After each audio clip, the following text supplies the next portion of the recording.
Hello, good morning. আজকে আমার recipe হলো ধনিয়া চিকেন বানাবো। তার জন্য আমি চিকেনটাকে একটু হলদি পাউডার একটু নুন দিয়ে মেখে আমি 10 মিনিটের জন্য রেস্টে রেখেছি। এখানে নিয়েছে ধনিয়া ধনিয়া পাতা নিয়েছি আর একটা লেবু নিয়েছি। লেবুর রসও লাগবে, ধনিয়া পাতাও লাগবে। এখানে নিয়েছি আমি আলুটা আমি সিদ্ধ করে নিয়েছি। এখানে নিয়েছি কসুরি মেথি, নুন, হলদি পাউডার, কাশ্মীরি চিলি পাউডার আর ধনে পাউডার। জিরে পাউডার দিই নেই, ধনে পাউডার নিয়েছে। এখানে নিয়েছি পেঁয়াজ কুচি, পেঁয়াজটা বেশি লাগবে, 4টে মতো পেঁয়াজ দিয়েছি। লঙ্কা, রসুন, আদা পেস্ট বানাবো। পেঁয়াজটাকে পেস্ট করব না, বাকিগুলোকে পেস্ট করব। এখন আমি মিক্সিং জার নিয়েছি, মিক্সিং জারের মধ্যে দিয়ে দেবো ধনে পাতা আর কাঁচা লঙ্কা আর লেবুর রসটা দিব। দিয়ে আমি পুরা একটা মিহি পেস্ট করে নিব। মানে ধনিয়া পাতাটা হলো মেন, এই চিকেনটা আমি ধনিয়া পাতা দিয়ে বানাবো।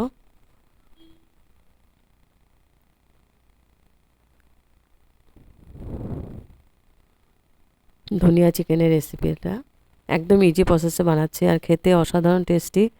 গরম গরম ভাত, রুটি, পরাটা, নান সবার সঙ্গে, ফ্রাইড রাইস সবার সঙ্গে খুব ভালো লাগবে। এখানে আমি একটা পেন বসিয়ে দিয়েছি, পেনের মধ্যে দিয়েছি সর্ষে তেল। আলুগুলোকে ভেজে নিচ্ছে, আলুগুলো আমি একটু সেদ্ধ করে নিয়েছি। আর নতুন আলু তো এই জন্য আমি গোটা গোটা রেখেছি, বেশি বড় সাইজ ছিল না এটা। আলুটাকে আমি লাল করে ভেজে নিয়েছি। এবার আমি আলুটাকে উঠিয়ে নিলাম আর ওই তেলের মধ্যে আমি রান্নাটা করব। তেলের মধ্যে দিয়ে দেবো আমি পেঁয়াজ কুচি,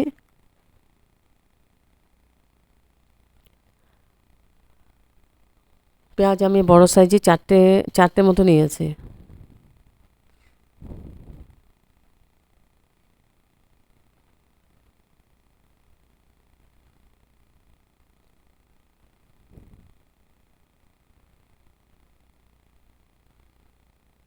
পেঁয়াজগুলো দিয়ে আমি খুব ভালো করে লাল করে ভেজে নেব।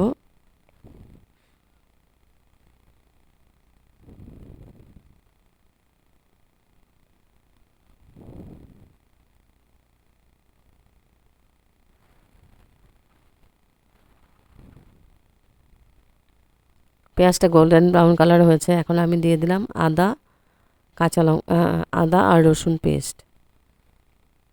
আদাটা আর রসুনটা দিয়ে আবার ভালো করে কষিয়ে নিব। খুব ভালো করে মিক্স করে দিলাম পেঁয়াজের সাথে।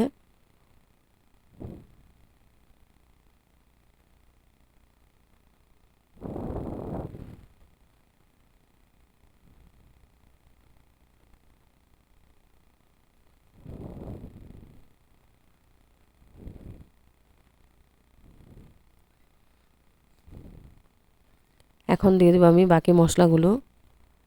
আদা আদা রসুন আর পেঁয়াজ কষানো হয়ে গেছে, এখন দিয়ে দিলাম ধনে পাউডার, হলদি পাউডার আর একটু Kashmiri red chilli powder. Kashmiri red chilli powder না দিলেও হবে, একটু দিয়েছি কালারটা যাতে সবুজ সবুজ থাকে, ভালো লাগবে। আর দিয়েছি পরিমাণ মতো নুন, আর কিছু লাগবে না। এখন আমি খুব ভালো করে মিক্স করে আবার কষিয়ে নিব। আর চিকেনের মধ্যে আমি একটু হলদি পাউডার আর একটু নুন দিয়ে আমি মেখে আমি 10-15 মিনিটের জন্য রেস্টে রেখেছিলাম।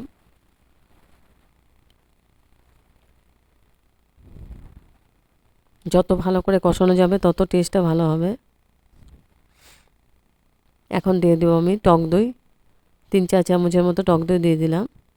দিয়ে আমি অনবরত একদম স্টিমটা আমি লোয়ে রেখেছি, কমিয়ে রেখেছি। এখন আমি খুব ভালো করে দইটা দিয়ে মিক্স করে দিব আর অনবরত নাড়তে থাকবো যাতে দইটা ফেটে না যায়। খুব ভালো করে আমি দইটাকে মিক্স করে দিলাম।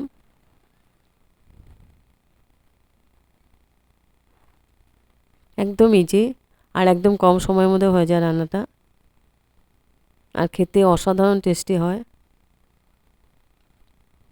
এখন আমি চিকেনগুলো দিয়ে দিব, কষানো হয়ে গেছে মশলাটা।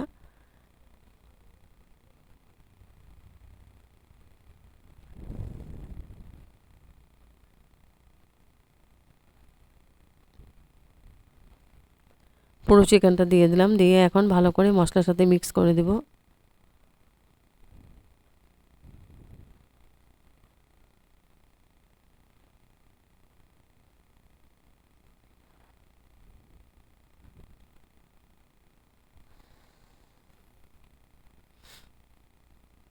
এবার আমি ঢেকে দিব।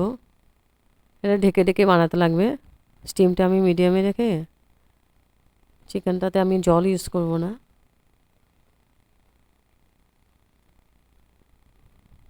জলটা চিকেন থেকে যে বেরোবে ওটা দিয়ে হবে।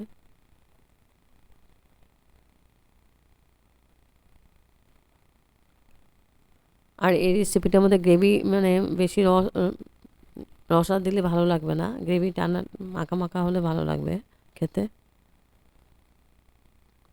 এখন আমি দিয়ে দিলাম গোলমরিচ পাউডার, লঙ্কা আমি ধনেপাতার সঙ্গে আমি বেটে দিয়েছি।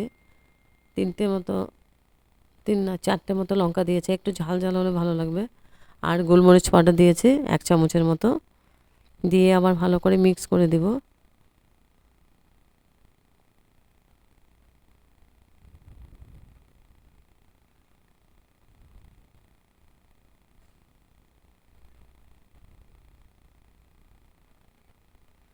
এখন আবার ঢেকে দিব 5 মিনিটের জন্য।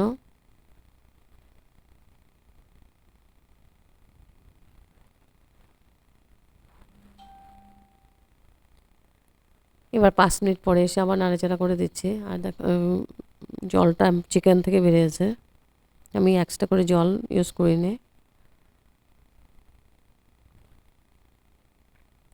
তো চিকেনটা 70% মতো সিদ্ধ হয়ে গেছে। এখন আমি আলুগুলো দিয়ে দেব।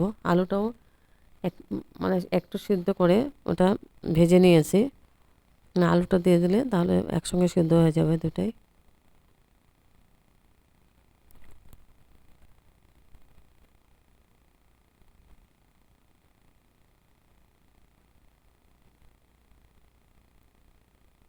এটা আলু ছাড়াও বানানো যেত, আমি আলু দিয়েছি, বাচ্চারা আলু খেতে ভালো পায়। আলুটা দিয়ে আবার ভালো করে আমি নাড়াচাড়া করে দিব।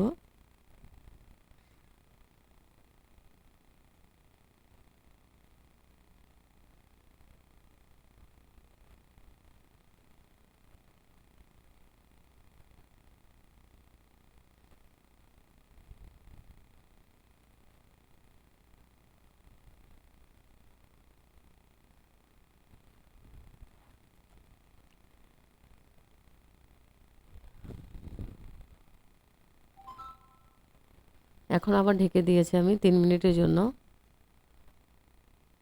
তাও আলুটা চিকেনটা সেদ্ধ হয়ে যাবে ফটাফট। এবার 3 মিনিট পরে এসে আমি একদম লাস্টে দিয়ে দেব ধনেপাতা।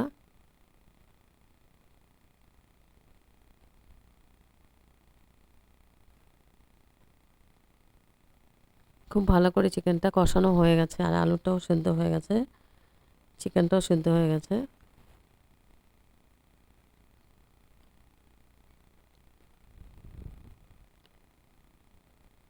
এখন দিয়ে দিচ্ছি ধনেপাতা আর কাঁচা লঙ্কা পেস্ট, একটু লেবুর রস দিয়েছি।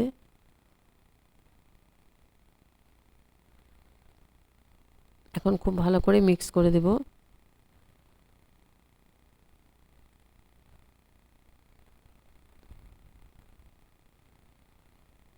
আর ধনেপাতাটা বাটার সময় একটু জল বা একটু বরফে দিয়ে দিলে মানে কালারটা খুব সুন্দর হয়, সবুজ সবুজ থাকবে।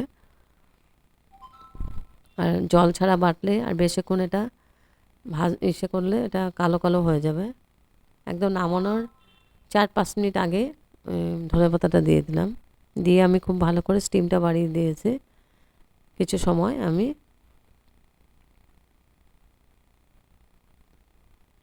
ফুটিয়ে নিলাম। এখন আমি দিয়ে দেব, লাস্টে দিয়েছি আমি কস্তুরি মেথি। এখানে কোনো গরম মশলা ইউজ করিনি আমি।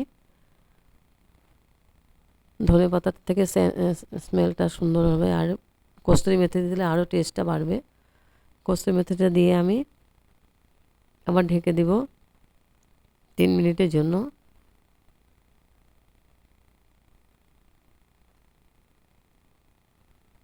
গ্যাস ওভেনটা অফ করে দিলাম, 3 মিনিটের জন্য ঢেকে রাখবো স্ট্যান্ডিং টাইম। তারপর গরম গরম সার্ভ করব হেভি টেস্টি ধনিয়া চিকেনের রেসিপি। একদম ইজি প্রসেসে বানিয়েছি। না দিয়েছে কাজু, একটু সামান্য পরিমাণে দই দিয়েছে। হেভি টেস্টি হয়েছিল খেতে।